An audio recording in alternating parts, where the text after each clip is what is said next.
اگر آپ انٹرویو کی تیاری کے حوالے سے پریشان ہیں اور آپ انٹرویو میں یقینی کامیابی چاہتے ہیں تو یہ ویڈیو آپ کے لیے ہے، کیونکہ اس ویڈیو میں آپ کے ساتھ 4 ایسی ٹپس شیئر کروں گا جن کی مدد سے آپ کسی بھی جاب انٹرویو میں اپنی کامیابی کو یقینی بنا سکتے ہیں۔ تو آئیں بات کرتے ہیں ان 4 ٹپس کے بارے میں۔ بھئی پہلی ٹپ یہ ہے کہ آپ جس ادارے میں بھی جاب کرنا چاہتے ہیں یا آپ جس ادارے میں جاب کے لیے انٹرویو دینے جا رہے ہیں، آپ نے اس آرگنائزیشن کے بارے میں تھوڑی سی ریسرچ کرنی ہے۔ اب ریسرچ کرنا کیوں ضروری ہے؟ ریسرچ کرنا اس لیے ضروری ہے کہ بھئی آپ نے جس ادارے میں اپنے دن کے 8 سے 10 گھنٹے گزارنے ہیں، آپ کو پتہ ہونا چاہیے کہ اس ادارے کا ورکنگ انوائرمنٹ کیسا ہے۔ آپ نے اپنی ریسرچ کا دائرہ کار مزید بڑھاتے ہوئے اس ادارے کی ویب سائٹ کھولنی ہے اور ویب سائٹ پر اس ادارے کی فائنینشیل رپورٹ پڑھنی ہے۔ فائنینشیل رپورٹ پڑھنے سے آپ کو اس ادارے کی گروتھ کا پتہ چلے گا۔ مزید آپ نے یہ دیکھنا ہے کہ اس ادارے کا سی ای او کون ہے، اس ادارے کے بورڈ آف ڈائریکٹرز کون ہیں۔ آپ نے آرگنائزیشن کی سروسز یا پروڈکٹس کے بارے میں جاننا ہے، آپ نے اس کے کسٹمرز کے بارے میں جاننا ہے، آپ نے اس کے کمپیٹیٹرز کے بارے میں جاننا ہے، آپ نے جاننا ہے کہ اس ادارے کا مارکیٹ میں شیئر کیا ہے۔ آپ اس ادارے کی پالیسیز، آپ اس ادارے کے چیلنجز کو جانیں گے۔ دوسری بات یہ ہے کہ آپ نے جب بھی کسی جاب انٹرویو کے لیے جانا ہے تو آپ نے پروفیشنل ڈریسنگ کرنی ہے۔ پروفیشنل ڈریسنگ آپ کی سنجیدہ شخصیت کی عکاسی کرتی ہے۔ میں پروفیشنل ڈریسنگ پہ مزید بات نہیں کروں گا۔ آپ اگر پروفیشنل ڈریسنگ کے حوالے سے مزید جاننا چاہتے ہیں تو یوٹیوب پر اس حوالے سے میری ایک علیحدہ ویڈیو موجود ہے۔ تیسری بات یہ ہے کہ آپ نے انٹرویو میں کچھ اہم اور سنجیدہ سوالات کی باقاعدہ تیاری کرنی ہے۔ آپ جب بھی کوئی جاب انٹرویو دیتے ہیں تو آپ سے عمومی طور پر کچھ سوالات ہر صورت پوچھے جاتے ہیں۔ مثال کے طور پر آپ سے پوچھا جاتا ہے کہ آپ اس ادارے کو کیوں جوائن کرنا چاہتے ہیں۔ آپ سے پوچھا جاتا ہے کہ آپ کی اسٹرینگتھ کیا ہیں، آپ کی ویکنیسز کیا ہیں، آپ کی آج تک ہونے والی اچیومنٹس کیا ہیں۔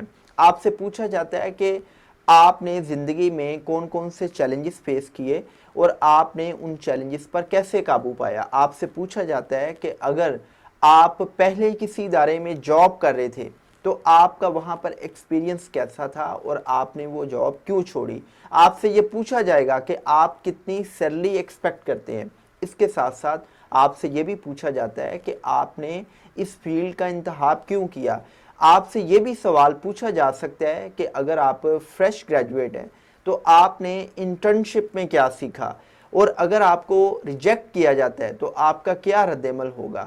اگر آپ کو سلیکٹ کیا جاتا ہے تو آپ اس ادارے کے لیے کیا کیا کر سکتے ہیں۔ اگر آپ ان سارے سوالات کے موضوع جوابات جاننا چاہتے ہیں تو یوٹیوب پر اس حوالے سے میری ایک علیحدہ ویڈیو موجود ہے، آپ اس ویڈیو کو دیکھ کے ان سارے سوالات کے موضوع جوابات دیکھ سکتے ہیں۔ اچھا بھئی، اگلی بات یہ ہے کہ بہت سے کینڈیڈیٹس کو دیکھا گیا ہے کہ وہ انٹرویو کے حوالے سے ضرورت سے زیادہ پریشان ہوتے ہیں، وہ سٹریس لے رہے ہوتے ہیں۔